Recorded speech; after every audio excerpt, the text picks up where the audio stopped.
Welcome back to the podcast. I'm your host, Pat Novak, and we're coming up towards yet another international camp, but this time with a new selekcjoner, no less.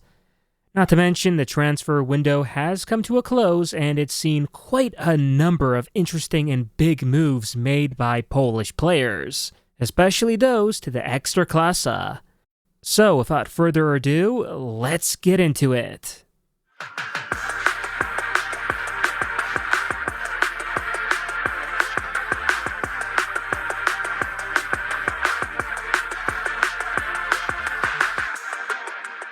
So, Poland has a new selekcjoner because as of July 16th, the PZPN announced that Jan Urban will take over the national team from Michał Probies, resuming his work in the World Cup 2026 qualifiers.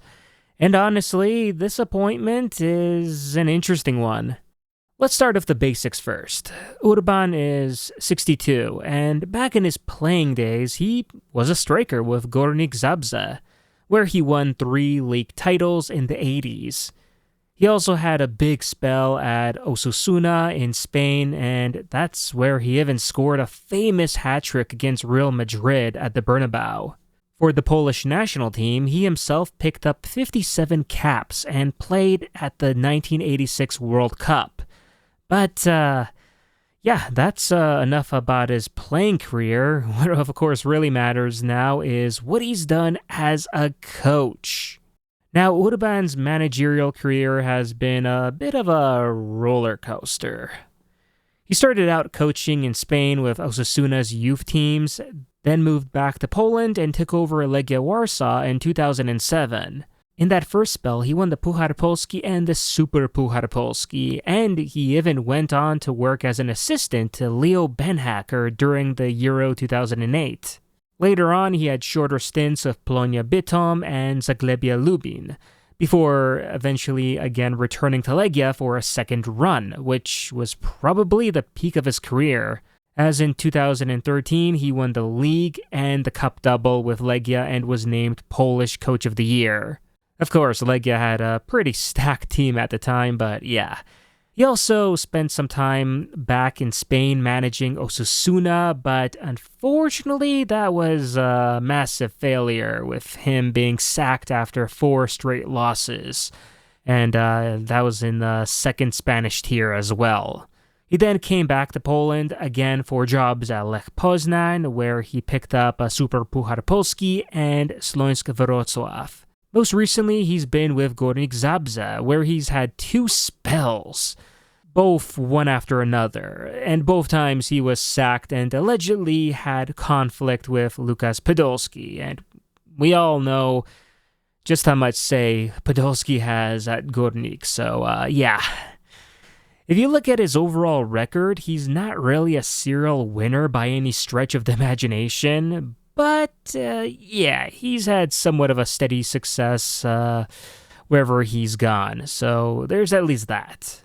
But, of course, if you do remove Legia and Lech from his resume, then there really isn't much there at all. And personally, for myself, I'm more curious to see the successes of Polish coaches in the smaller clubs, as that's where a coach's true skills and values shine, where they have limited resources. They got to work with not the best players. Yeah, they got to work with what they have, and that really shows how good they are as a coach. And because, of course, working at Legia or Lech, it's pretty much coaching in easy mode in Poland. And even then, as a Legia fan, I do remember Urban when he was coaching Legia both times, and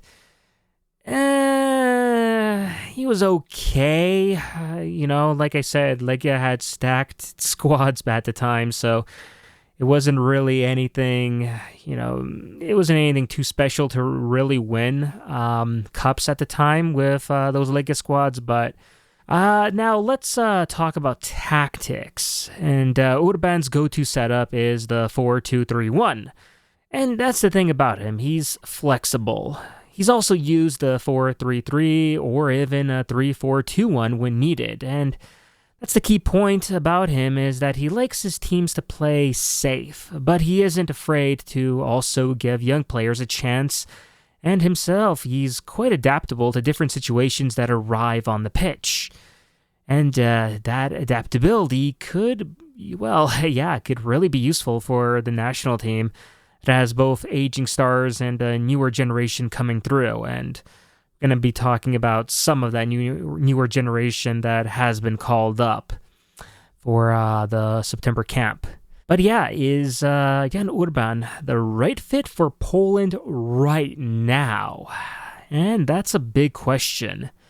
As remember, he's coming in after Michał Probias resigned. We all know what happened behind the scenes there, but yeah. And part of the reason for that was, Robert Lewandowski refusing to play under him, and the whole thing with the team council and all that.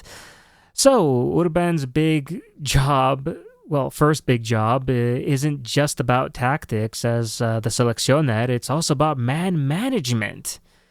Can he bring Lewandowski back into the squad and unify the dressing room too while he's at it? That alone could define his early months in charge. And so far, we do know that Urban has spoken with Leve and brought him back to the team, even going as far as rejecting the views of the team council on this and relegating Piotr Zielinski from captain back to a vice-captain role. So, yeah. I mean, I'd love to be the fly on the wall during that whole conversation that happened, assuming that there was a conversation. I think there was, but yeah, I just can't imagine it was a very positive one, from especially everything we heard about the team council's views on Lewandowski before. But nevertheless, Urban is coming into this team without really knowing much about the team dynamics, and his number one priority was to bring back Leve no matter what the cost. So yeah, that's a bold strategy, Cotton. Let's see if it pays off for him. Now, the good news for Urban is that he's a generally well-liked guy, both by the players and the media, as he's seen as approachable, soft-spoken, and, straightforward, which is a big contrast to some of the recent coaches that Poland has had. He doesn't really have that aura that Probias, for example, had. He's pretty basic. What you see, that's what you get with him. He's pretty much as vanilla as they come when it comes to Polish coaches. And his first test will come fast, within an away game against the Netherlands on September 4th, followed by a home match against Finland. And, these results will set the tone for the qualifiers, that's for sure. Now, as for my own personal take on him becoming selekcjoner, I'll admit I'm not convinced with this choice. He wasn't my first choice, my second choice, third, fourth choice, so, that it kind of goes without saying. But at the same time, as it was said before, yeah, it's, after all, slim pickings when it comes to the selection pool on who should be the next selekcjoner. As after Maciej Skorza and Probias, the dip in quality when it comes to Polish coaches is very noticeable, to say the least. Although on one hand, I'm very impressed of Adrian Siemieniec, as he's got the makings of being selekcjoner one day. But at the same time, yeah, he's just still far too young for this role at the time being, and he's got still a lot of work left to do at Jagiellonia too, so removing him from that project to become selekcjoner now wouldn't be fair. Another coach that I also really like is Mariusz Mizuria, whom I already praised before with his hiring at Wisła Płock. And since then, he got Wisła promoted to the Ekstraklasa and even currently leading the league standings with them too. And it's not like Wisła has a stacked squad or anything like that. They're not really all that special, but that's what I'm talking about, just having a coach that is able to do just extraordinary things with a basic average squad, yeah, that's kind of the coach that we need for the Poland national team because, like, yeah, we don't really have a lot of actual super high quality players, especially when we do go up against teams that have players like that. So you need a coach that knows how to work around with that kind of level, that kind of skill level of players, and try to actually do something impressive with them. Although, if I'm being honest, I actually really thought Popsoon would have got the job this time around. Now, granted, I'm not his biggest fan by any means, but I would have liked to have seen what he'd be able to do with the team. And in my opinion, he's actually even better coach than Urban too.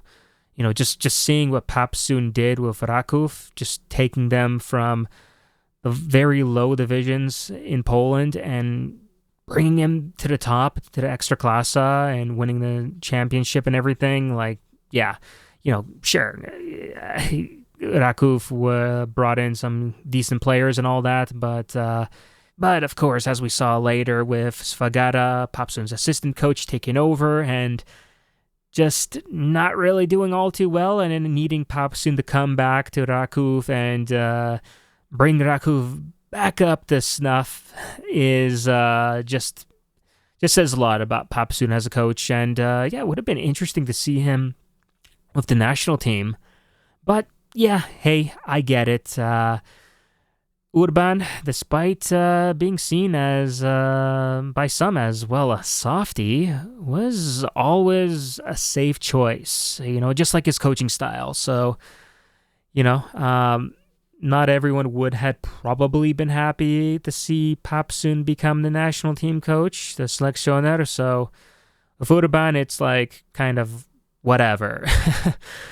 You know, so there's not really too much people being too hyped about it, and not many people also being too negative about it. It's just like I said, it's a vanilla topping on in terms of flavors in football, in Polish football. So yeah, again, I never really took Urban as a serious candidate, but hey, whatever. He's here now, and I want to give him a chance. I only hope for the best for him because if he succeeds, then the national team succeeds. And at the end of the day, that's all we want. Although, of course, yeah, it's not going to be easy. So, yeah, judging from his call-up list for the September camp, I got to say I'm not a fan of him calling up so many like second-tier players, especially in the defense, which has like for a long time now been our weakest position. I mean, like seeing Pirkra or Wisniewski there puzzles me. Not to mention Ziolkowski has been thrown into the mix too, which, yeah, at least he plays, or well, he played Tier 1 football, so there's at least that, but, you know, he's unproven, just like the rest of the guys. Like, yeah, that's 3 rookies in defense alone. And then you've also got Kędziora, who's back with the national team too, since that 1-1 draw with Moldova in Warsaw. So, which, yeah, of course saw Probies totally gave up on him. So, yeah, and well, I don't blame him, honestly, for writing Kędziora off. So, like, it's kind of a big surprise to see Urban bring him back. I'm not really sure why. Like, I'm not crazy about the idea, but hey, maybe Urban sees something in him that no one else does. So, yeah, who knows? But we're sure to find out very soon, that's for sure. It's still early days, of course, but yeah, for the most part, the call-ups list are fairly similar to that of Probies, with the, you know, the exceptions, a few of them being like no Bogus and Buka not being there. Like Grabara has come on now for Buka's spot, and while I do agree that due to Buka choosing to play in Saudi Arabia now has cost him a spot on the national team, I also, at the same time, don't think it's fair that Piontek gets a pass just because he's a striker, yet also plays in the Middle East. Especially, yeah, in a more so weaker league in Qatar. I don't think that's a controversial opinion, actually. It is a weaker league than Saudi, so either make it to where if you play in the Middle East, you just can't count on a national team call-up rather than say that, but yet you still pick and choose who among those playing in the Middle East get called up. And I don't think this type of loosey-goosey attitude should have a place on the national team, so yeah, hence why I'm not a fan of it. To wrap things up, Jan Urban isn't the flashiest appointment to selekcjoner, and he's not the offensive-minded coach that we would like to see, nor does he have any successes in coaching outside of Legia and Lech. But at the same time, he might just be the steady, pragmatic choice that Poland does need at this time. Best case, he gets us through the remaining qualifiers, qualifies for the World Cup, and proves the critics wrong. Or, well, we just end up replacing him with a foreigner if things go wrong, since his contract only goes up until the remainder of these World Cup qualifiers anyway. So pretty much he's just an interim coach in a way. Now, as for the summer transfer hits, we of course have to start with both Jan Bednarek and Jakub Kiwior joining FC Porto this summer. Now, of course, it goes without saying that both of these guys swapped Premier League football for, well, a weaker league. So no doubt some could look purely at that aspect and, well, be disappointed. But the fact that both Kiwi and Bednarek will get to play together in club football should only be a big positive for the national team, and at the end of the day, that's, of course, what we only want, the best for the national team, and this is exactly it. Not to mention Porto will be playing in the Europa League too, so that's a neat little bonus as well. Another club duo that deserves a mention here is Jakub Piotrowski and Adam Buksa, who also both signed on with Udinese. It's not a big Italian club or anything, but the fact that they have a coach there like Kostas Runjec, who knows them quite well from his time coaching at Pogoń Szczecin, well, that's really good news for them. They're going into a club where the coach really knows them well and has big plans for them. Not to mention playing in any club in the Serie A is already a step up for both of these guys than playing in, say, Bulgaria or Denmark. Another player that deserves a mention is Jan Zielkowski, leaving Legia for Roma. It's no doubt a big step for his career, and I have confidence that he'll be able to actually manage himself there. He was solid for Legia, especially playing in Europe at like the age of 19, so I think he's got a very good chance to do well in Roma under Gasperini. The kid is quite talented, so it's going to be interesting to see how he develops in Italy, that's for sure. And well, sticking with Italy, another big move was also Nikola Zalewski changing Inter for Atalanta. Unfortunately, Zalewski's time in Inter wasn't that long, and ever since Inzaghi left and Chiviu came in, I just had a gut feeling that it wouldn't end well for Zalewski, and yeah, it didn't. Inzaghi was like the whole reason that he even signed on with Inter. And without Inzaghi there anymore, it just wasn't the same. Luckily, Atalanta is still a decent enough team and should mean more playing time for Zalewski, which, yeah, it's not a bad thing at all. It's also similar to like Przemysław Frankowski's situation, where he left Galatasaray and went back to France, this time joining Rennes on loan.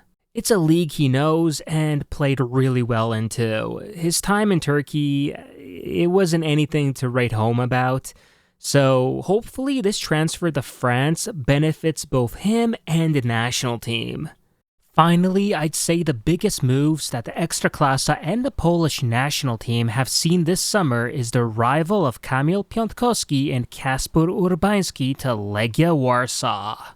Both players needed regular playing time, and at Legia, yeah, they can offer that. Plus, of course, playing in Europe with the Conference League, which, of course, Poland will actually now have 4 clubs competing in the league phase for the very first time in history, which, yeah, that's awesome, especially for the UEFA coefficient points. It's a big step in the right direction, that's for sure. Now, I totally get that not everyone is going to be thrilled with Urbański's move in particular. I mean, Pionkowski is essentially changing the Austrian Bundesliga for the Ekstraklasa, which is pretty much the same level, but Urbański leaving the Serie A top 5 league for the Ekstraklasa, well, that's a different story.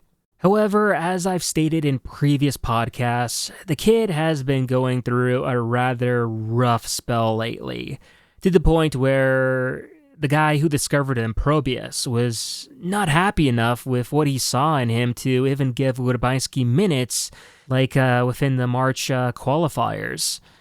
And, well, Urbański, of course, as we all know, he became a bench warmer for Monza too, and that no doubt hurt him mentally. It really messed him up.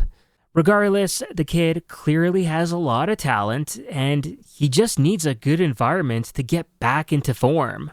If he does this and rips it up in both the Ekstraklasa and the Conference League, then yeah, not only will he return back to the national team, but also leave Legia for a bigger club too.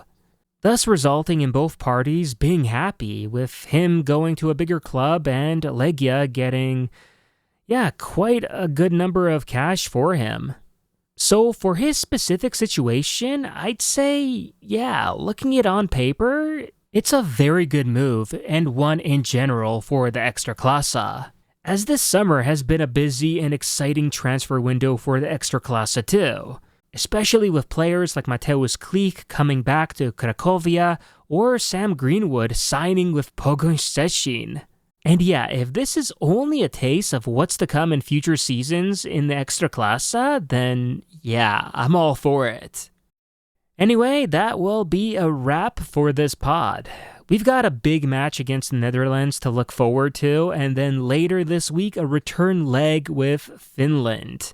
Now, I gotta say, I'll be leaving for another trip to Asia actually this week, so I'm not sure if I can promise that I'll be able to record a podcast around the results for the September qualifiers. Same thing goes for the October matches too, as by the time I'll be back in Canada, those games are gonna be long over, so I'll try to do my best and we'll see what will happen, but if not, we'll probably just try to fit the September games and October games into one big podcast. So that'll do it for this podcast. I'll see you all on the next one.